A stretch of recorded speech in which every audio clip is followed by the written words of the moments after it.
Muito bom dia a todas e a todos que nos ouvem, que nos veem, mais esta nova edição da FIS Week. Nós hoje, eu estou muito orgulhoso de poder estar aqui na abertura desse nosso encontro com duas figuras espetaculares da política pública brasileira.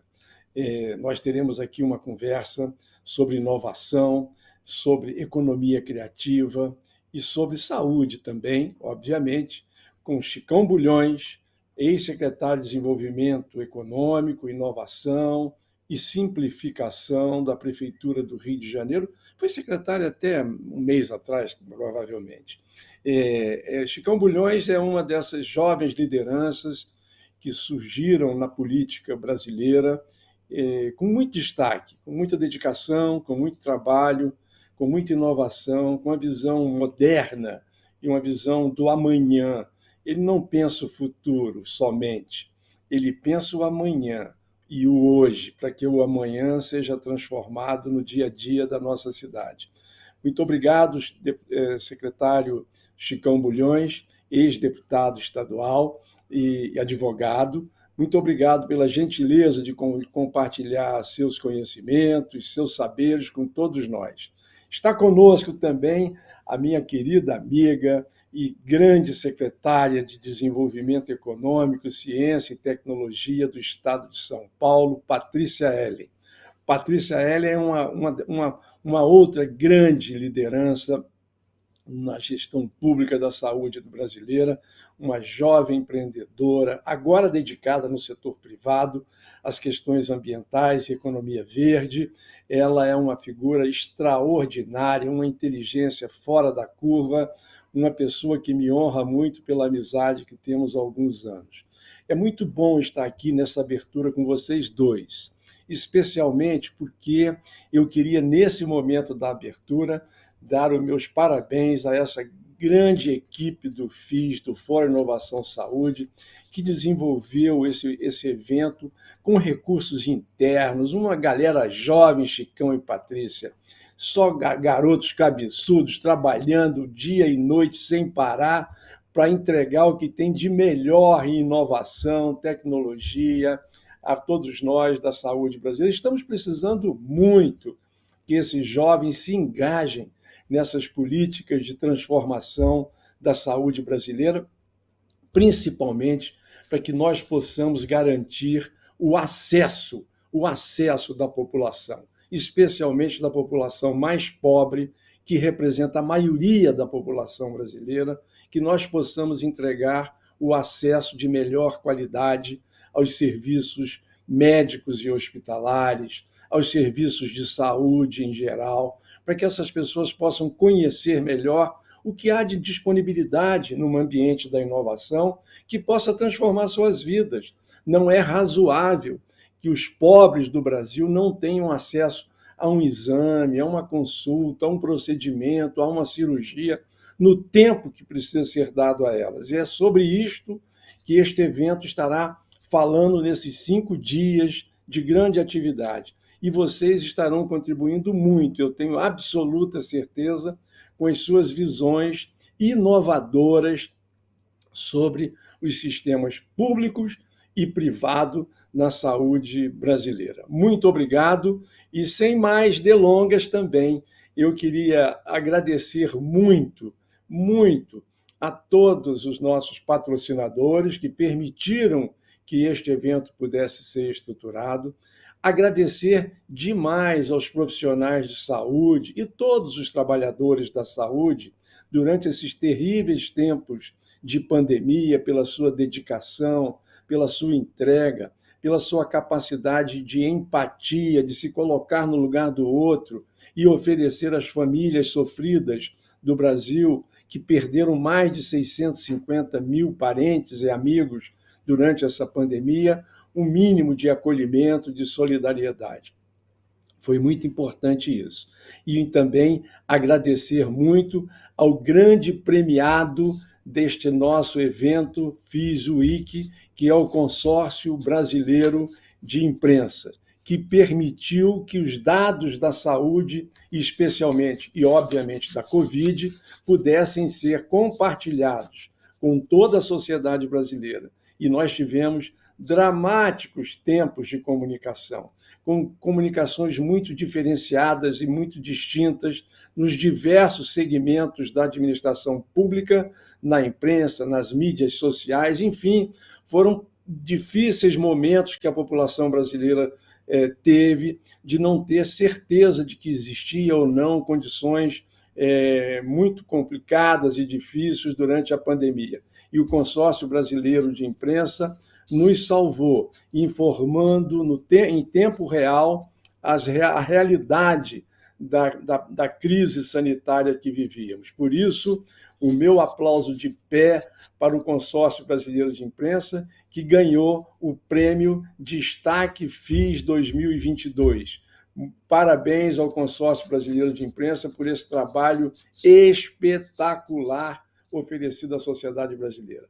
Bom, pela ordem alfabética, mas invertendo um pouco, para que eu possa ter primeiro a nossa querida Patrícia, afinal de contas, eu estava dizendo há pouco, eu ainda sou da antiga, ladies first. Então, primeiro, Patrícia L. tem aí os seus 15 minutos para poder apresentar a sua visão sobre inovação, economia criativa e saúde também para todos nós. Muito bom dia, Patrícia, obrigado pela gentileza da presença.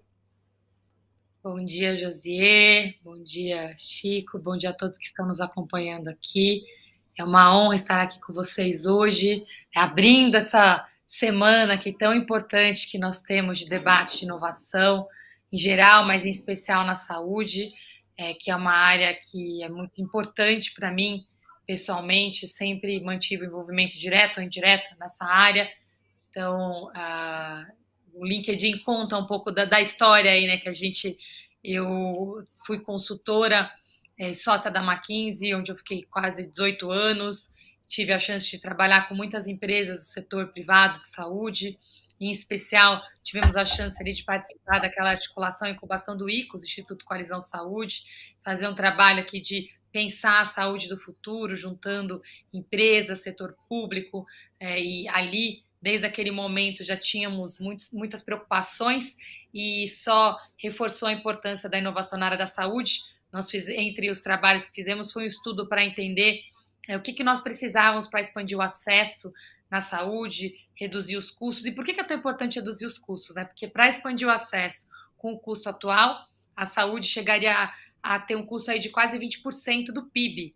Então, a saúde até 2030. Por isso que nós vimos que como é muito expandir o acesso e melhorar a qualidade, isso só é viável, né, no tempo que é necessário se nós fizermos com muita inovação, com muita otimização.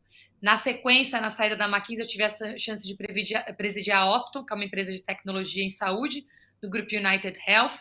A Optum hoje ainda é a maior empresa de tecnologia em saúde no mundo, e a oportunidade de mergulhar exatamente nos aspectos voltados à aplicação de saúde para a melhoria da experiência das pessoas, essa migração da doença para a saúde, a aplicação de Big Data, ciência do comportamento, telemedicina. Então, muitos estudos foram feitos e, com isso, nós tivemos a oportunidade de publicar um livro com dois grandes amigos, o Cláudio Lotenberg e o Sidney Klausner, sobre a revolução digital na saúde. Então, fica aqui a dica, né? Um livro que está disponível online, também em formato aqui para leitura, para quem ainda gosta de ler livro em papel, mas muito importante porque nós trazemos todas essas reflexões das desigualdades, né, do Brasil, os desafios específicos do Brasil e as oportunidades de aplicação da tecnologia para essa revolução digital na saúde, lembrando que a ideia da aplicação dessas novas tecnologias é exatamente para que a saúde possa ser cada vez mais humana. Na sequência, nos últimos 3 anos e 3 meses, eu tive a oportunidade de trabalhar como secretária de Desenvolvimento Econômico, Ciência e Tecnologia no estado de São Paulo, e tocou a mim também o desafio de liderar o gabinete de crise da Covid-19 no estado de São Paulo, onde tive a chance ali de participar de uma operação de guerra, né? Não era esperado quando aceitei esse convite de estar no estado de São Paulo, mas nós sabemos aqui que esses desafios acontecem nas nossas vidas. Para quem acredita, às vezes a gente vai para o lugar onde a gente tem que estar, né, sem saber, e tive a oportunidade de juntar todos esses aprendizados, liderando esse gabinete de crise, integrando dados do Estado, trabalhando para a gestão aqui da pandemia, criar um modelo de gestão regionalizada, mesmo antes da vacina, muito desafiador para que pudéssemos trabalhar e da forma mais intensa que eu jamais imaginei que fosse viver, salvando vidas todos os dias, né? Então, quais eram as decisões, as restrições, os modelos de gestão que poderiam nos ajudar a salvar o maior número de vidas, dado o desafio que nós estávamos vivendo. Então, foi uma experiência que, sem dúvida nenhuma, é o maior aprendizado de vida para mim, não somente profissional, mas também pessoal e emocional. Lidar com a pandemia, ao mesmo tempo que nós estávamos fazendo a gestão da Secretaria de Desenvolvimento Econômico, e lembrando também que eu sou aqui mãe da Maria Luísa e da Ana Vitória, que estão com 7 anos, então cuidar da vida pessoal no momento que a gente estava nessa operação de guerra foi, sem dúvida nenhuma, o maior aprendizado da minha vida, e que me levou, inclusive, Josié, a tomar as decisões mais recentes que eu tomei. Eu nasci no Campo Limpo, na Vila das Belezas. Hoje eu moro a cerca de 20 quilômetros da região que eu nasci, e com uma grande desigualdade, são mais de 20 anos de diferença na idade média ao morrer. Lembrando que a maior parte da minha família continua vivendo nessas regiões. E os desafios de saneamento básico, de acesso exatamente à saúde, à segurança, à educação, é o que causam essa diferença tão grande. E lutar para combater essas desigualdades sempre foi um dos meus maiores objetivos. Eu tive a oportunidade, né, com muito trabalho, mas também com muita sorte, de não ter minha vida ditada pelo meu CEP, tive uma carreira profissional muito bem sucedida, mas é o que me também move a contribuir para que eu não espere, né, me aposentar para poder devolver para a sociedade o que eu recebi, exatamente agora.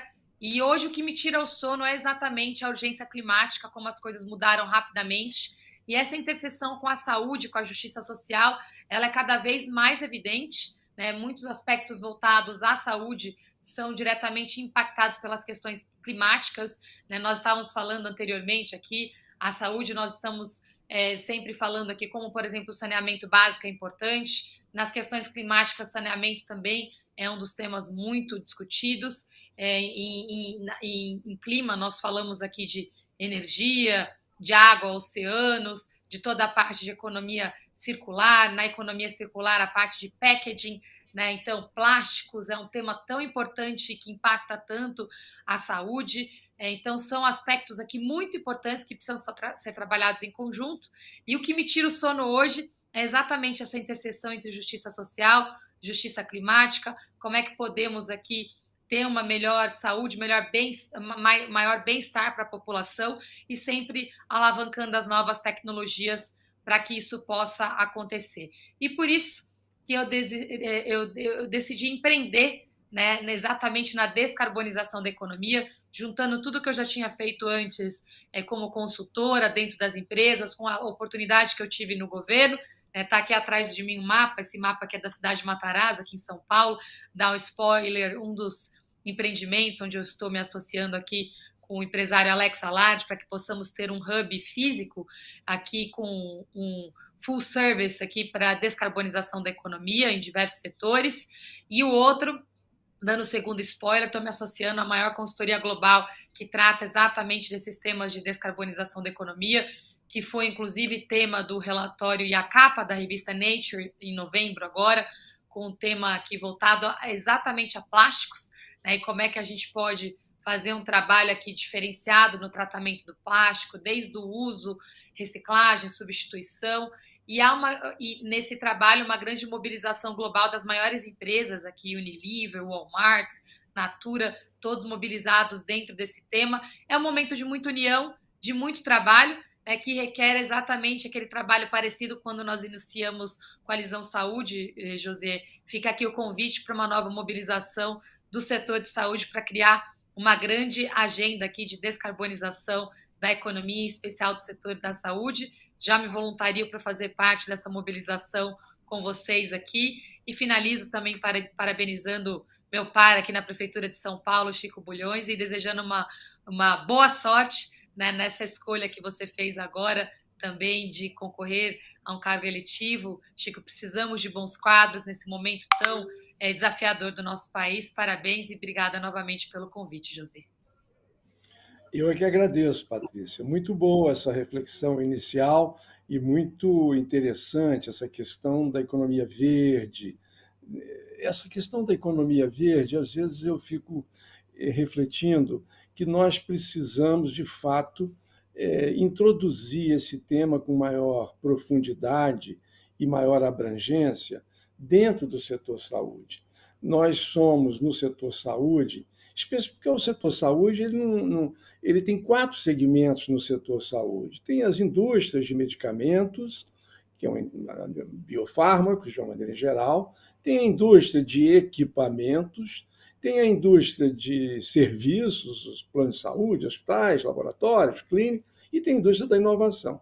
Talvez, especialmente na indústria de equipamentos e na indústria de medicamentos, eu sei que muitas das nossas indústrias já estão muito preocupadas com esta questão ambiental, com a questão do carbono que é liberado, mas eu acho que nós precisamos introduzir esse assunto nos demais segmentos dos serviços e no segmento da inovação, para que a gente possa, a partir da formação de opinião, os profissionais de saúde são grandes formadores de opinião, porque lidam diretamente com a população em geral. E a população mais pobre, a população remediada, a população mais rica. E como nós temos mais pobreza no Brasil do que riqueza, entre as pessoas, obviamente, eu acho que nós temos uma quantidade grande de poluentes sendo eliminados pela população mais pobre, porque ela é muito maior do que a mais rica, e é onde você citou muito bem, os ambientes mais pobres, eu também venho dela. Eu sei a dificuldade que é a questão da água, do esgoto, do lixo, do descarte do lixo. Então, essas questões precisa ter uma educação sanitária. E ninguém melhor do que um profissional de saúde, porque o pobre ele tem acesso a médico, como autoridade, e um enfermeiro. Ou o pobre não tem acesso a diretor de banco, não tem acesso a grandes executivos, a grandes advogados, nada disso. A autoridade que pobre tem acesso é o profissional de saúde. Então, o profissional de saúde tem que ser um acolhedor dessa população e um educador dessa população. Ajudar essa população a entender o quanto é grave essa questão ambiental e climática para a sobrevivência da humanidade. Não é o planeta vai sobreviver a tudo, ele não vai morrer, não. Quem vai morrer somos nós. Então, é preciso essa consciência crítica no setor saúde, e eu fico muito feliz de saber que você agora está se dedicando integralmente. E com a inteligência brilhante que é, e com a capacidade de comunicação estrondosa que tem, eu tenho certeza absoluta que ajudará muito o setor saúde a viabilizar esse projeto.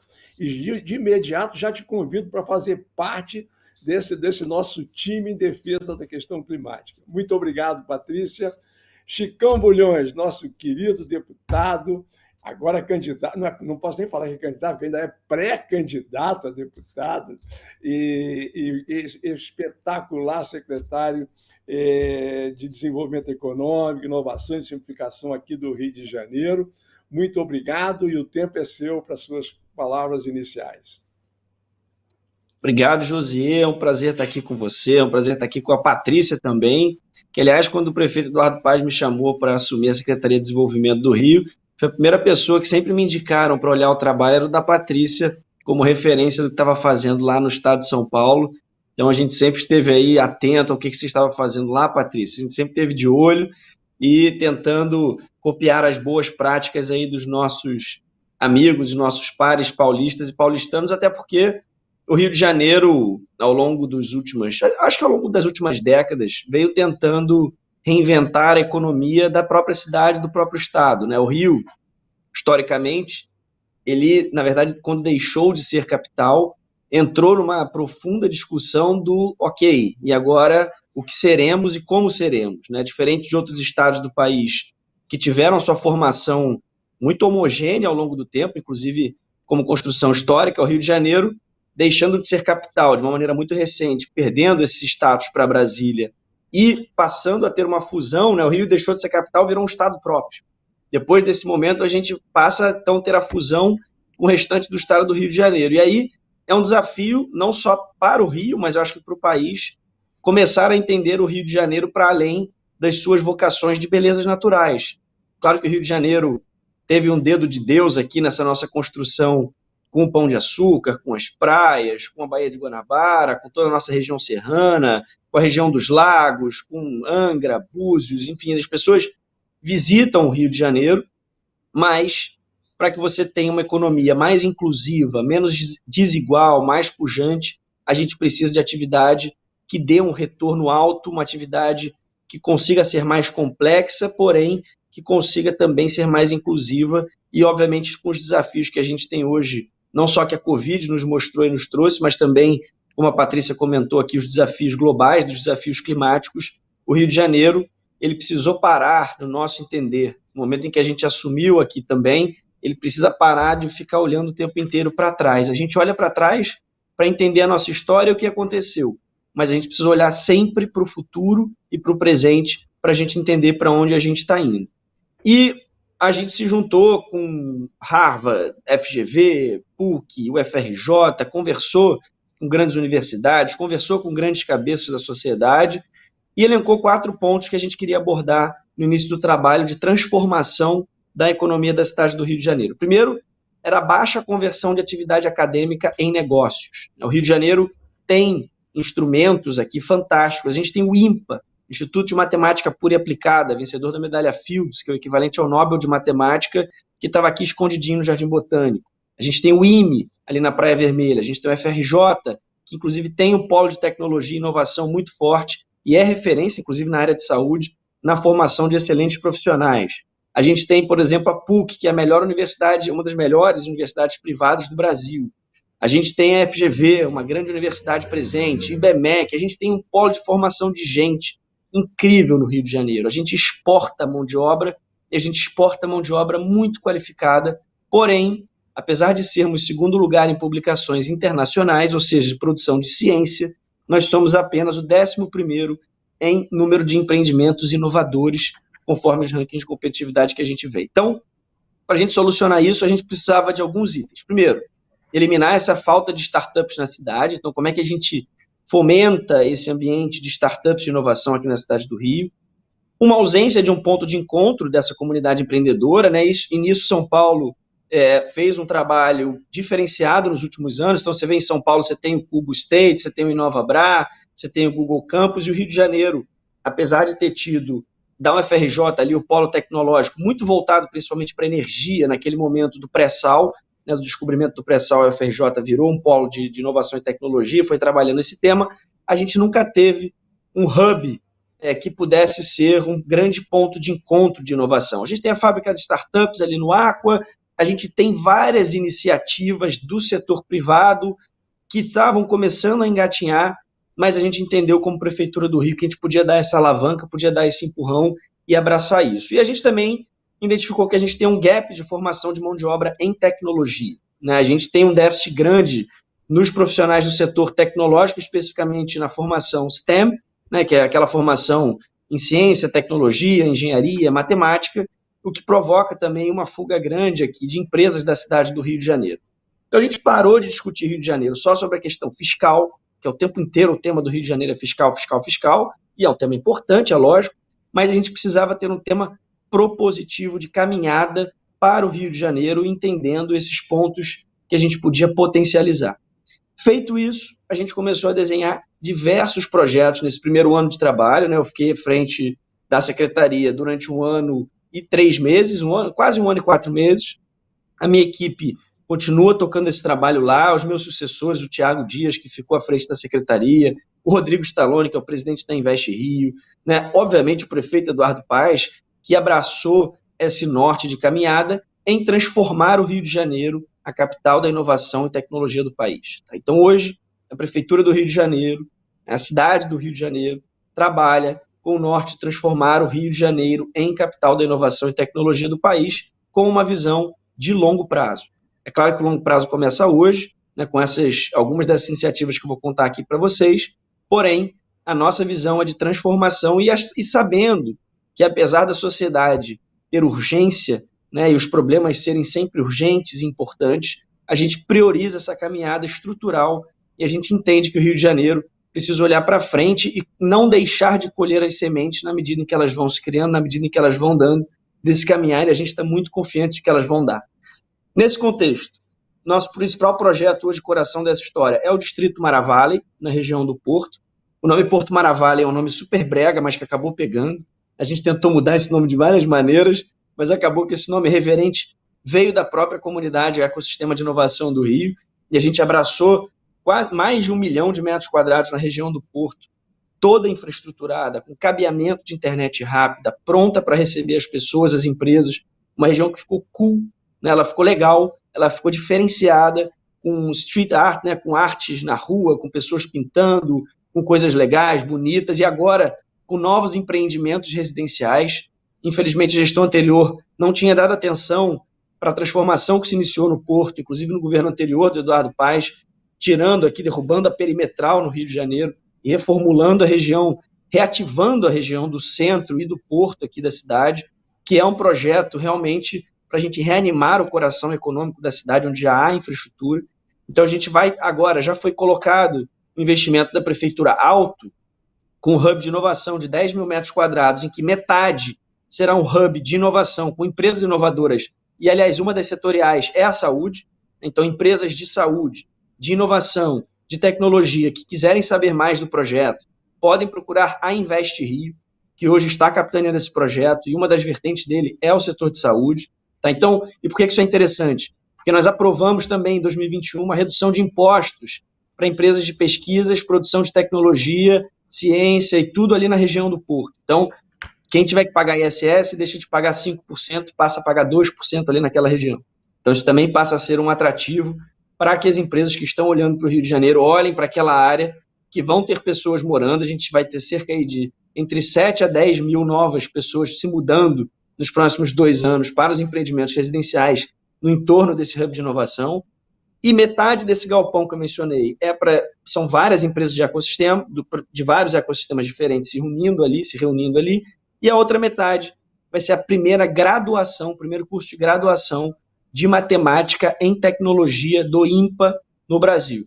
O INPA é o Instituto de Matemática Pura e Aplicada, como eu mencionei, referência global nesse ensino, e vai ter o ciclo básico, e obviamente aí são parceiros privados que têm a governança foi montada junto com a Visagio, junto com grandes escritórios como Mota Fernandes, junto com Matos Filho, enfim, escritórios que participaram, outros escritórios que estiveram junto desse projeto, privados, para ajudar-nos a montar todo mundo pro bono, ajudando o Rio de Janeiro a montar uma governança que pudesse ter a governança do privado, né? Isso não é uma estatal, é público, mas não é estatal, é uma governança em que o privado vai tomar esse dia a dia, vai participar, a prefeitura vai ter só um assento lá, e a gente espera que isso vá se irradiar para o restante da cidade. Lançamos 50 milhões de reais de bolsas dos programadores cariocas, são 50 milhões de reais para formação em programação, front-end, back-end, desenvolvedores, para a gente formar mão de obra. 5 mil jovens vão se formar nos próximos 3 anos, isso para começar o programa aqui na cidade do Rio de Janeiro.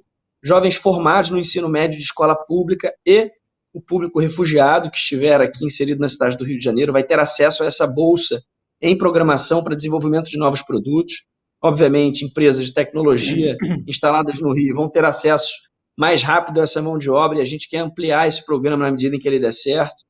Aprovamos a Lei da Liberdade Econômica, José, para atividades de baixo risco, tirando restrições de zoneamento da cidade, e isso afeta, obviamente, aí quem tiver formação em tecnologia, pesquisa, forem pequenos escritórios, startups no setor de saúde, vão poder também fazer jus ao benefício da Lei da Liberdade Econômica, que é a ausência de necessidade do alvará, bastando fazer uma inscrição junto à Prefeitura do Rio.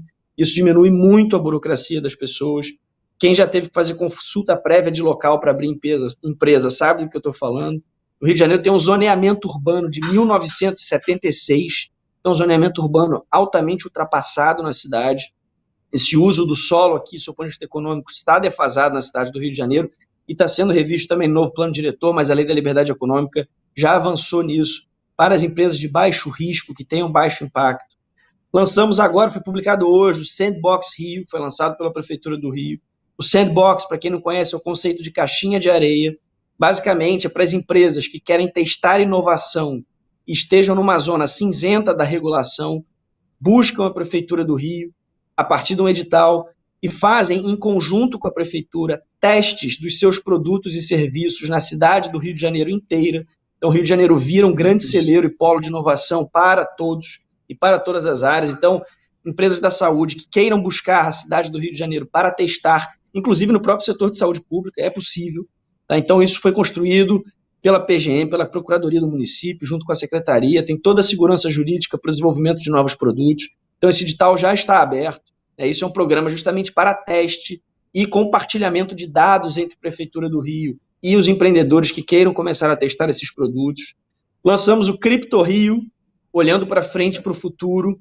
A gente quer estimular a vinda de um ecossistema de blockchain, principalmente desenvolvedores e programadores, para a cidade do Rio de Janeiro, e aí as criptomoedas estão no centro desse debate. A gente abraçou isso, o Rio de Janeiro criou um grupo de trabalho técnico com o Tribunal de Contas, com a Procuradoria, com a Fazenda, com o Desenvolvimento Econômico. Já foi feito esse relatório, posso compartilhar com todos vocês, mas todos esses estudos estão disponíveis no observatórioeconômico.rio, um site aberto, com todos os estudos da Secretaria. A gente criou isso, tem um boletim econômico mensal para se acompanhar a atividade econômica da cidade, está lá, está funcionando. E lá vocês encontram esses relatórios de grupos técnicos que eu estou colocando aqui para vocês. Tem em inglês e tem em português, então pode ter um acesso para todos aí. A gente está trabalhando essa questão, esse ecossistema de criptomoedas bem forte aqui no Rio de Janeiro. Eu mencionei o ISS Tech, na região do Porto, que a gente tirou de 5% para 2%. A Bolsa Verde, Patrícia, vem empreender no Rio de Janeiro, agora que você é empreendedora da Bolsa Verde. A gente abaixou, o ISS propôs agora para a Câmara abaixar o ISS de 5% para 2% para todas as empresas que trabalharem para diminuir e neutralizar o seu carbono. A gente fez agora, a cidade do Rio de Janeiro teve essa semana o primeiro leilão de micromobilidade urbana de crédito de carbono do mundo, em relação a uma concessão que é da cidade do Rio de Janeiro, que é daquelas bicicletinhas laranjinhas que todo mundo pôde usar aqui, é público também, acesso público na cidade. Então foram colocadas à disposição 1.500 toneladas de crédito de carbono, foram vendidas super rápido. Foi a primeira plataforma que se instalou aqui no Rio, foi a Air Carbon Exchange nesse sentido. Então a gente está também querendo trabalhar esse ecossistema de economia verde. As certificadoras também, enfim, vão poder ter esse benefício aqui da cidade, desse incentivo para participar desse ecossistema. As plataformas digitais que estiverem inseridas também nessa discussão vão poder também trabalhar com isso. Então, assim, a gente está começando a atrair novos atores nesse setor de economia verde. E dentro da parte mais burocrática, fizemos a transformação digital. O Rio de Janeiro funcionava com papelzinho, está fazendo a sua digitalização toda, tem de todas as áreas da administração pública. A gente começou juntando a Secretaria de Meio Ambiente com a Secretaria de Urbanismo, as partes de licenciamento. Eu fiquei responsável por cuidar dessa parte. A gente digitalizou tudo, entrou tudo na internet, reformulou o sistema de análise, não alteramos nenhuma lei ambiental, não alteramos nenhuma lei urbanística, trabalhamos desenho de processo, eficiência de processo, que é um serviço público que precisa ser entregue com eficiência e com qualidade, porque quanto mais fácil for para quem quer estar certo, mais difícil fica a vida de quem não quer seguir a lei e faz tudo fora da lei, que acaba tendo um impacto urbanístico e ambiental muito grande na cidade, e a gente pode concentrar o nosso trabalho mais na fiscalização e menos no processo de licenciar, que passa também a ter vários processos de autodeclaração e responsabilização do técnico privado que precisa declarar e se responsabilizar por aquilo que faz na cidade do Rio de Janeiro. Enfim, dei um panorama o mais rápido possível aqui de todos esses projetos que estão em curso, mas isso já está acontecendo aqui na cidade do Rio, Tudo que eu estou falando aqui não vai acontecer, já está acontecendo. Eu acredito que o nosso ecossistema de inovação em saúde é fundamental nesse caminho do Rio de Janeiro. A Fiocruz está aqui, grandes pensadores aqui da saúde, do Brasil, estão inseridos no Rio de Janeiro. A vacina, aliás, uma das opções de vacina saíram dessa parceria entre Fiocruz e a Universidade de Oxford, que, aliás, deve se instalar aqui também com uma filial, salvo engano, específica na área de saúde, também dando esse enfoque. Oxford vai ter uma filial dela aqui também no Rio de Janeiro, agora recentemente. Então, assim, tem muita oportunidade. Algumas redes grandes de saúde já estão também investindo nessa parte de formação. Ali na Glória vai ter um grande centro de inovação em saúde e uma nova universidade ali específica para tratar desse tema. Então, assim, acho que, tendo sido advogado de propriedade intelectual até 2018, antes de entrar para a vida pública aqui como deputado estadual, eu pude viver bastante esse tema e eu sei que a saúde tem muito, muito a agregar e, na verdade, a saúde vive de inovação. Se não fosse essa inovação na saúde, a gente não estava aqui hoje podendo se encontrar novamente sem máscara, podendo conversar e ter uma vida minimamente mais próximo possível do normal depois desse período de pandemia que a gente viveu e que eu acho que os profissionais de saúde na ponta, mas também os pesquisadores deram um grande show e literalmente salvaram a humanidade de um cenário que poderia ter sido muito pior. Então, é um prazer imenso estar aqui com vocês e eu estou bem animado para a gente começar a aumentar essas pontes de novo aqui, porque o Rio de Janeiro está animado, está reaquecido e está voltando aí para o seu lugar de destaque global que nunca deveria ter perdido. Muito bom, Chicão Bulhões. Muito obrigado aí por compartilhar tantas boas novas, né, sobre a nossa querida Rio de Janeiro, a cidade que eu escolhi para viver, para trabalhar, para investir, empreender e frequentemente incentivo todos que venham visitá-la. É um privilégio viver no Rio de Janeiro. Um Rio de Janeiro sofrido, com muitas dificuldades, como o Brasil inteiro. As nossas regiões metropolitanas, muito degradadas, muito inseguras, muitas vezes, mas é com gente como Chicão, como Patrícia, com jovens que se dedicam à causa pública, com bons gestores, bons prefeitos, como existem hoje em São Paulo e no Rio de Janeiro, que a gente acaba mudando esse jogo a favor de todos nós. Mas é sobre esse tema que eu queria aprofundar um pouco mais, Chicão e Patrícia, e ouvir um pouco o que vocês pensam, desculpe, sobre... Nós temos um bolsão de pobreza nas periferias. E eu acho que as pessoas... Eu acredito muito que o jovem pobre da periferia pode contribuir muito nesse ambiente de inovação se for incentivado financeiramente para fazer as suas startups, que especialmente na questão da saúde. Quando eu falei da questão da insegurança, é porque muitas vezes o acesso às pessoas fisicamente é difícil nas favelas, nas comunidades dominadas pelo tráfico, pelas milícias. Não é fácil a vida do pobre no Brasil. E eu acho que a tecnologia pode ajudar muito a esse acesso à telemedicina, à telesaúde, telediagnóstico, teleconferência, tantas coisas que o 5G que está chegando vai permitir uma democratização no acesso ao dado, à informação, à comunicação.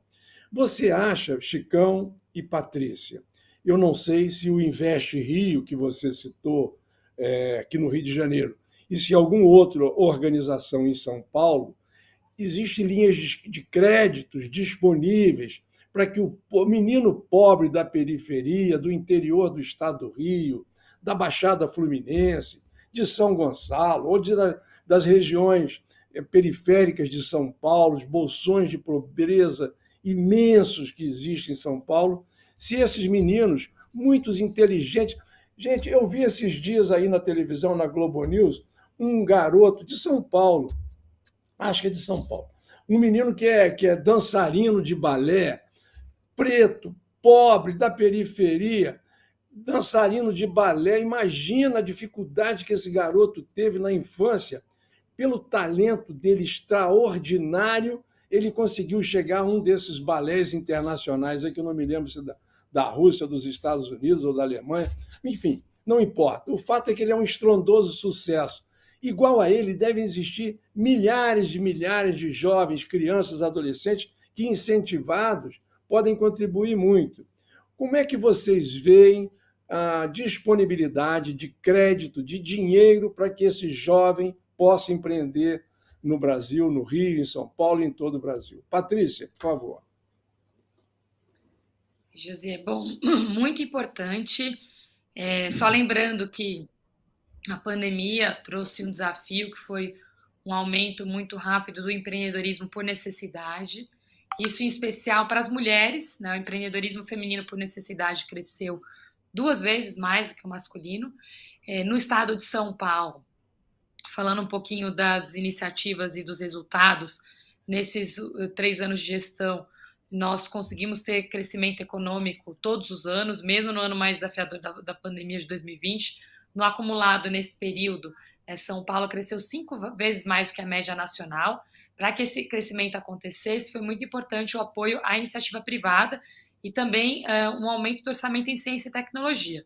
Então, o orçamento de ciência e tecnologia, ele cresceu. Nós entregamos no final da nossa gestão orçamento mais de 50% acima do orçamento inicial. A gente está falando do ecossistema com orçamento de cerca de 21 bilhões de reais. E dentro desse ecossistema, o orçamento da FAPESP cresceu bastante, né? Foram 42% de aumento. E a FAPESP passou a fazer um modelo de investimento e sempre trazer a iniciativa privada e startups. O Ciência para o Desenvolvimento e o programa IdeaGov são 2 programas que estão abertos agora para startups que podem ter co-investimento naqueles projetos de TRL de mais alto risco, né? TRL de 3 a 7, onde é sempre mais difícil ter acesso a recurso financeiro. Esse é um exemplo concreto. Na outra ponta, houve o maior aporte da história em microcrédito, através do Banco do Povo, que ficava sob a nossa coordenação na Secretaria de Desenvolvimento Econômico do Estado. O Banco do Povo hoje tem um aporte de mais de 300 milhões de reais e com crédito disponível de linhas de 21 mil reais para microempreendedores, através do programa Empreenda Rápido, em parceria com o Sebrae.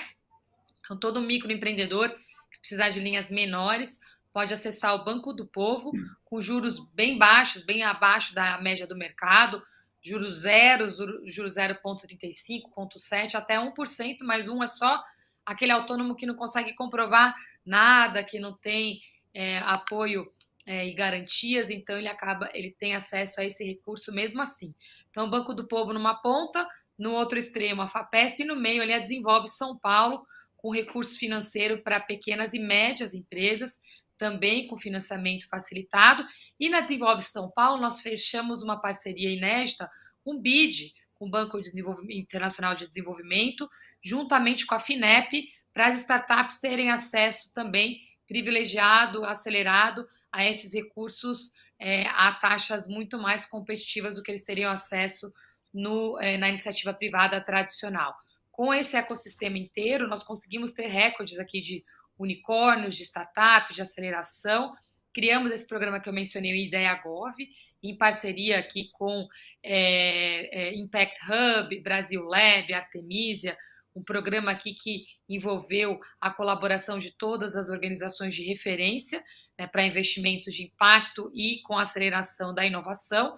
E durante a pandemia, nós tivemos análise de mais de 200 soluções, temos 8 hoje sendo pilotadas em ambientes da saúde, para que elas possam ser contratadas pelo governo. Então, houve todo o trabalho também de mentoria das startups para que elas aprendam a participar de licitações de programas públicos, concorrer e vencer para que possam ser contratadas. Então, foram vários exemplos aqui, desde o crédito, a formação dos empreendedores, também a mentoria para a contratação pelo governo.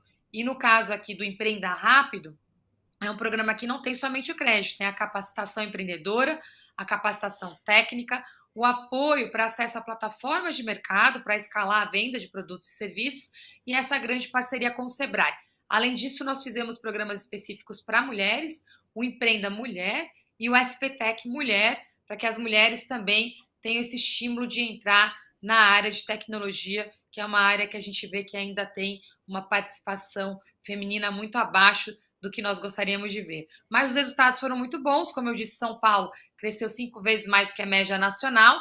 Nós tivemos também uma atração de investimentos privado que foi 30% acima do que a atração de investimentos no triênio anterior, mesmo no momento de tanto desafio.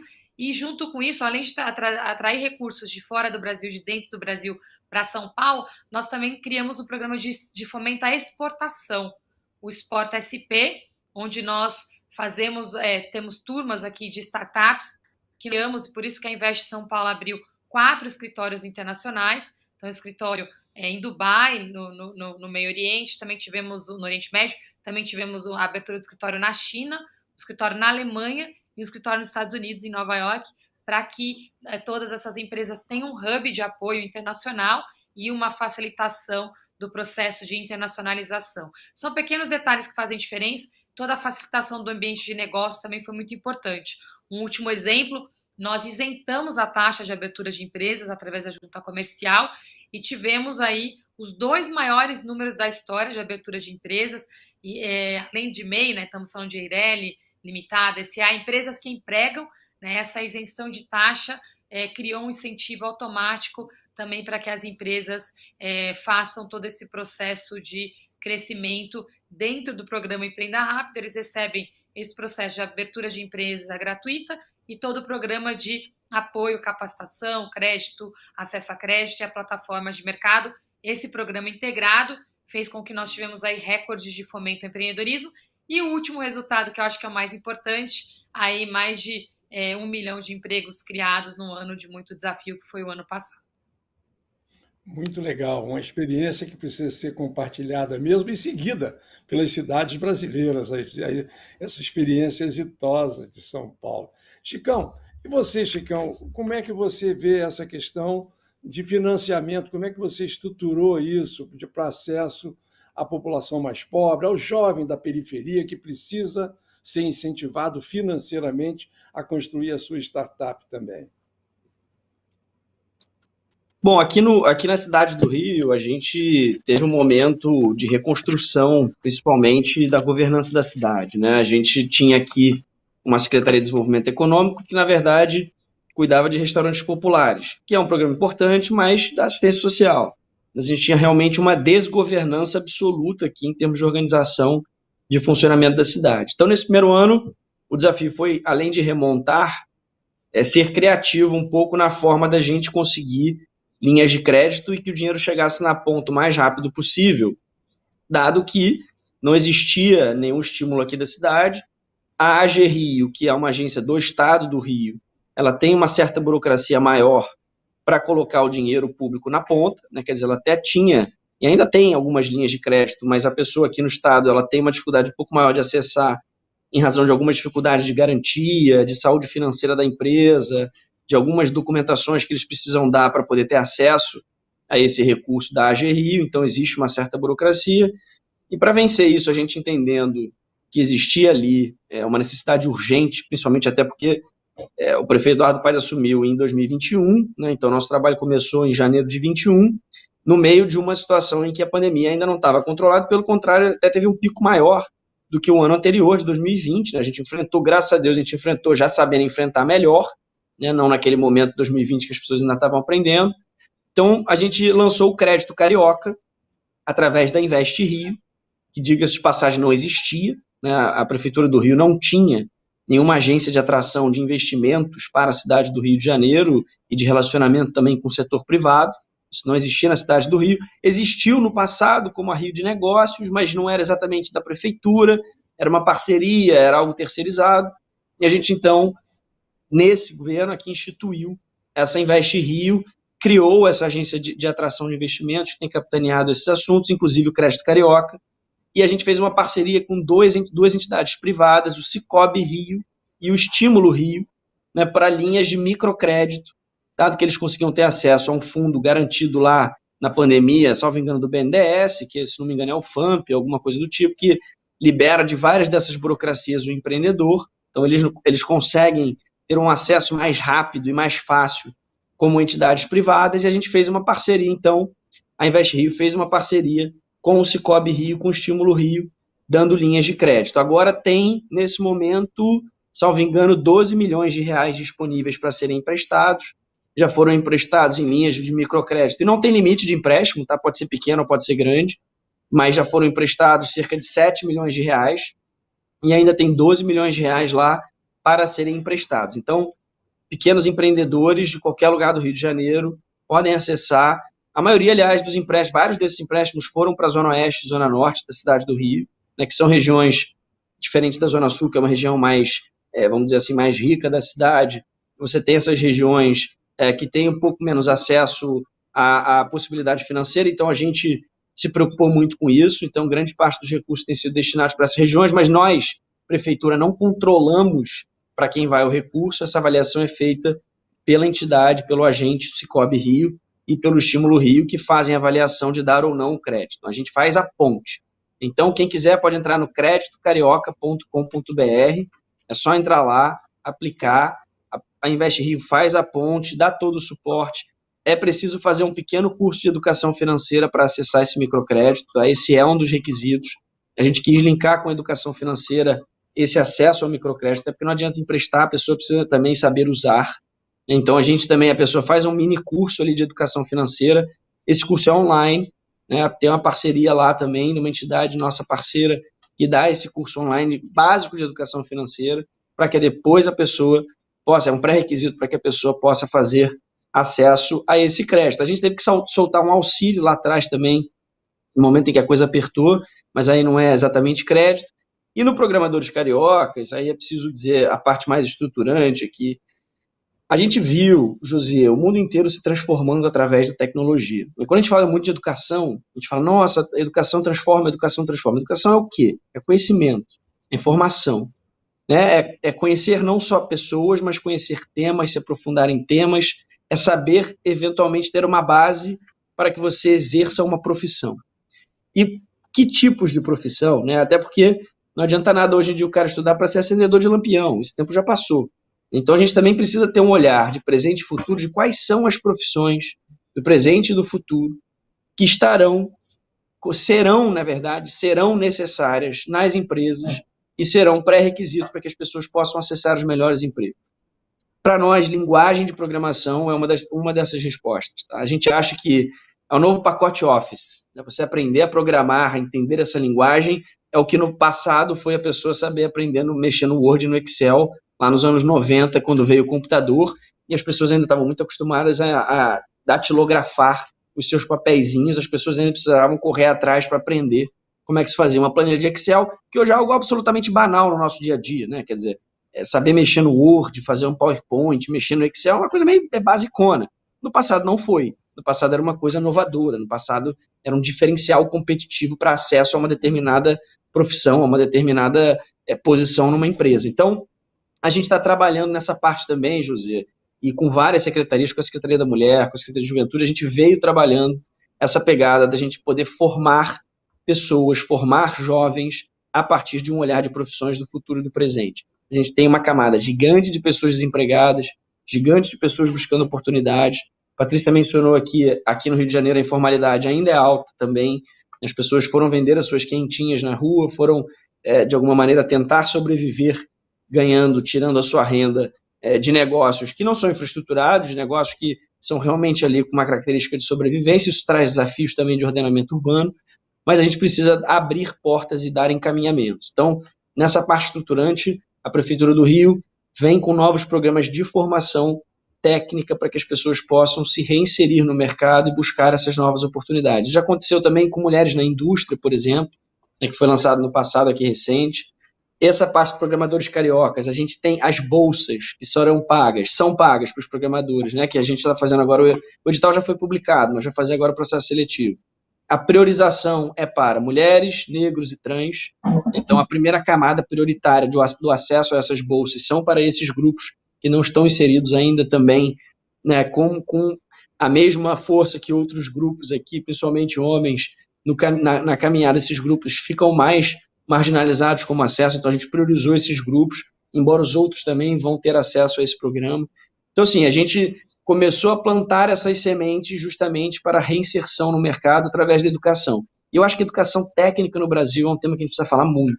Educação técnica abre muitas portas. A gente fala muito de universidade no Brasil, que é maravilhoso, claro.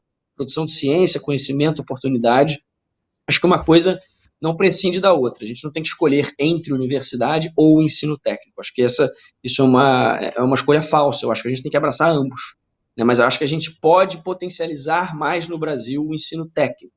Eu acho que isso está faltando para jovens. Isso está faltando também para adultos.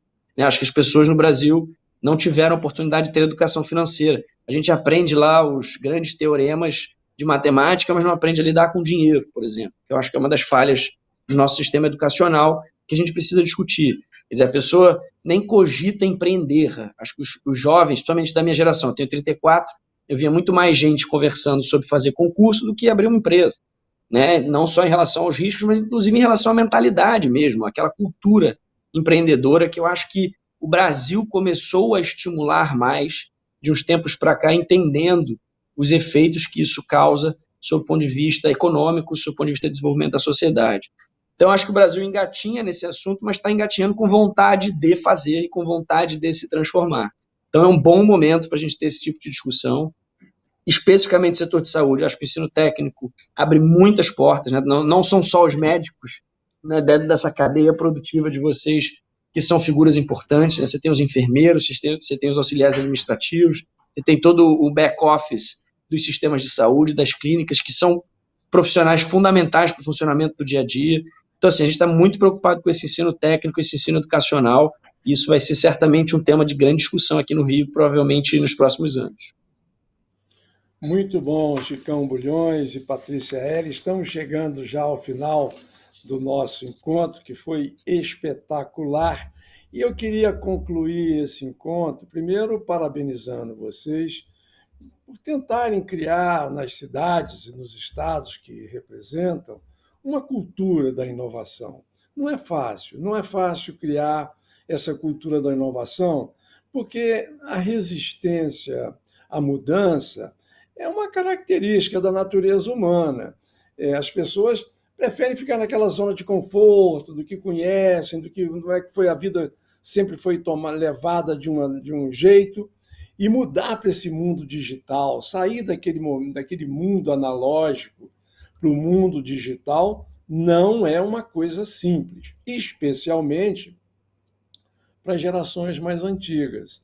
É muito difícil para as pessoas das gerações mais antigas entenderem a relevância e a importância desse mundo digital, que é muitas vezes difícil de entender. A gente fala de metaverso, blockchain, são coisas que a maioria das pessoas não entendem o que é isso exatamente, aonde isso vai chegar. E vocês, como líderes políticos, líderes de gestão, pessoas de sucesso, eu acho que tem uma importância muito grande de disseminarem esse entusiasmo pela inovação e pela vida diferente do que ela era no passado muito recente. O que vocês sugerem para concluir rapidamente que nós poderíamos estar fazendo para que as lideranças setoriais superassem essas barreiras naturais da resistência à mudança? Porque é muito importante que o setor privado, que o setor público, eles estejam juntos na construção desta nova cultura digital, a cultura da inovação. Então, eu acho que nós precisamos encontrar um caminho de melhor fazer com que possamos reduzir as resistências às mudanças que estão tão presentes na cabeça de algumas pessoas. Bom, já para concluir e terminando, então, o nosso encontro, eu peço que vocês nos deem esse aconselhamento do que fazer e apenas eu fiquei muito feliz, viu, Patrícia, de você ter destacado o papel da mulher na questão da inovação, e eu quero que você e o Chicão venham conhecer o Fórum Inovação Saúde. Aliás, todos que estão nos vendo e ouvindo, aqui no centro do Rio de Janeiro, no edifício da Associação Comercial, no 9º andar. Vocês vão se surpreender.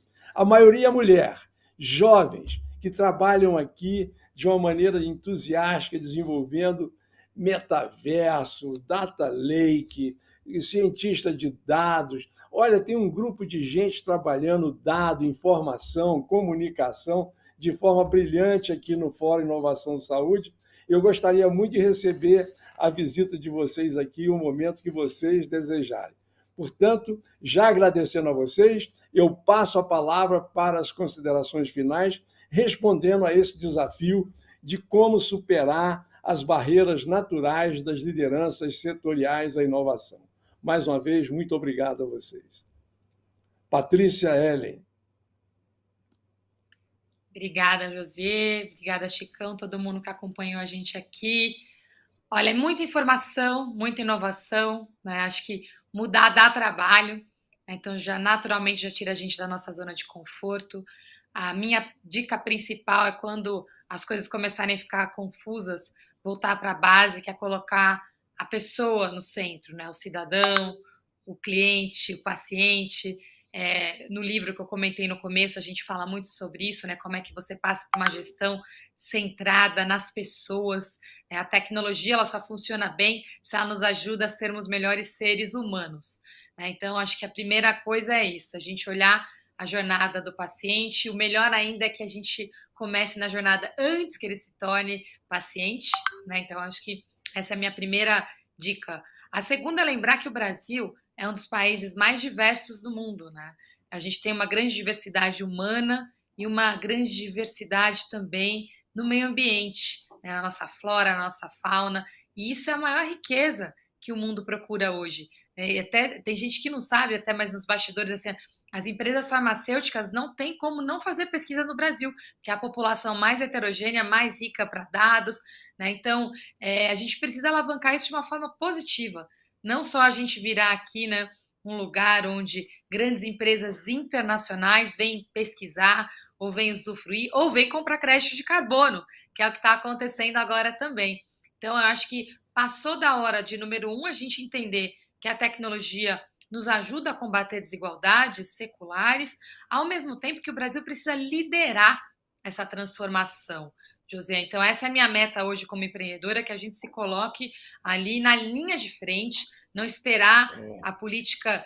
Incentivei o Chicão, mas infelizmente não acho que a solução vai vir só da política, né, nesses anos. Eu brinco que eu fiz um recuo estratégico aqui para voltar a empreender, acelerar o trabalho no setor privado, porque todas as lideranças que nós temos hoje no nosso país precisam dedicar algum tempo para combater desigualdades e para a descarbonização da economia. Isso é uma meta estratégica de toda e de todo CEO. Então, primeiro, paciente, cliente no centro. Segundo, combater desigualdades e alavancar a nossa diversidade como meta estratégica de todas as nossas lideranças. E o terceiro, que eu brinquei aqui que a pandemia foi meu maior aprendizado pessoal, eu acho que a gente também aprender a se reconectar. A tecnologia, às vezes, nos confunde, vira uma grande distração. Eu estou passando cada vez mais tempo na natureza, ouvindo a sabedoria do nosso conhecimento dos nossos indígenas. Tem muita coisa linda que a gente já conhece no nosso país há muito tempo e que está aqui preservada.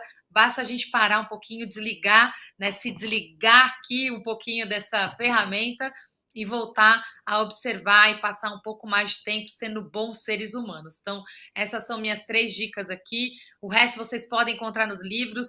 No meu livro lá, junto com o Cláudio, a gente coloca vários links. No site da Secretaria também, todos os programas que eu mencionei têm links, têm acesso, mas tem algumas coisas que só dependem da gente, que é essa escolha de, primeiro, colocar o paciente, o cliente no centro. Segundo, priorizar, combater desigualdades e descarbonizar a economia. E terceiro, parar um pouquinho para olhar para dentro, observar e ficar na natureza também, para darmos o bom exemplo de sermos bons seres humanos.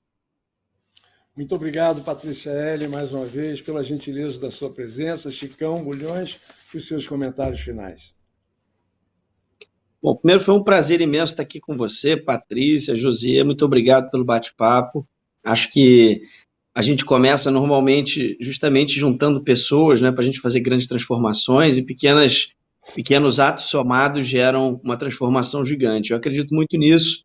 Eu acho que realmente a solução não vem nem só da política, nem só da sociedade, do mundo privado, nem só de empresas específicas. Eu acho que todo mundo, quando entende, trabalha junto no mesmo sentido e consegue encontrar os denominadores comuns que a sociedade busca, que todo mundo quer, eu acho que é aí que a gente encontra o nosso grande ponto de avanço, né? A gente vive na política uma dificuldade imensa hoje de consensos. Eu acho que a gente precisa começar a trabalhar esses consensos de maneira temática. Quando a gente fala de temas, quando a gente fala de transformação real na vida das pessoas, quando a gente fala de resultado real, realmente que as pessoas possam sentir que aquilo ali está fazendo diferença, a gente consegue normalmente caminhar. E eu vi muito isso na minha experiência nesses últimos anos trabalhando justamente não só na Assembleia Legislativa, mas como na Prefeitura do Rio. A gente, quando sai daquela polarização do discurso, quando sai apenas do debate teórico e ideológico, a gente vai para a prática, normalmente as pessoas costumam concordar em grande parte nas medidas para a gente avançar. E especialmente aqui no Rio de Janeiro, José, a gente teve tempos difíceis, olhando aí para o cenário político recente, a gente teve tempos difíceis, né, com governantes e que podem atrapalhar muito. E aí eu acho que a política, ela não é a salvadora da pátria, mas se ela for mal feita, se ela não for a boa política, ela realmente pode atrapalhar demais o desenvolvimento local de qualquer lugar. Então eu acho que a gente tem que ter essa preocupação multissetorial. Estamos aqui no metaverso, agora nos conectando com todo mundo, né? Foi super legal a abertura aqui do FIS, aquela... como é o nome da moça que está falando ali? Tem um... Como? O Avatar, não me Eu lembro também o não. nome da moça que estava lá. Pois é, não me lembro, mas eu achei ótimo. Primeira vez que eu participo de um evento e que eu estou no metaverso com uma bonequinha virtual falando e abrindo o nosso evento. Estamos aqui todos conectados, conversando com várias pessoas ao mesmo tempo. Então, assim, eu acho que, principalmente esse processo de pandemia veio para ficar. A gente também entendeu os desafios desiguais de acesso a instrumentos em diversos locais aqui do Rio de Janeiro. A gente foi para o digital muito fácil, na classe média alta a gente foi para o digital muito fácil, mas as camadas menos favorecidas da população não tiveram o mesmo acesso a tablet, a telefones. Graças a Deus, telefones hoje, né, a gente caminhando como sociedade, as pessoas já conseguem ter mais acesso. Então, eu acho que o meio de comunicação que as pessoas assistem, a plataforma, entendem tudo, etc., tem sido muito o smartphone, o telefone. Então, é isso que faz com que as pessoas também passem a entender os efeitos do seu dia a dia. Várias fintechs, uma das grandes reclamações, José, das pessoas, principalmente em comunidades do Rio de Janeiro, é acesso ao serviço bancário.